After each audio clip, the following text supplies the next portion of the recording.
Indonesia കാണാൻ വരുന്ന ഭൂരിഭാഗം ആൾക്കാരും മിസ് ചെയ്യണം. വളരെ അണ്ടർ റേറ്റഡ് ആയിട്ടുള്ള ഒരു ലൊക്കേഷൻ. അതായത് ബാലിയിൽ നിന്നിട്ട് ഏകദേശം 1 മണിക്കൂർ മാത്രമാണ് ഫ്ലൈറ്റും ഡിസ്റ്റൻസ് ഉള്ളത്. ടിക്കറ്റ് ആണെങ്കിൽ വളരെ ചീപ്പായിട്ട് കിട്ടും.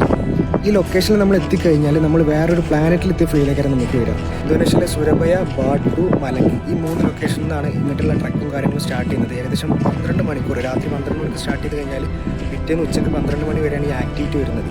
ഇന്തോനേഷ്യ കാണാൻ വരുന്നവർ നിങ്ങളെ കയ്യിൽ സമയം ഉണ്ടെന്നുണ്ടെങ്കിൽ തീർച്ചയായും കണ്ടിരിക്കേണ്ട ഒരു ലൈഫ് ടൈം എക്സ്പീരിയൻസ് ആണിത്. And guys, this is mount bromo.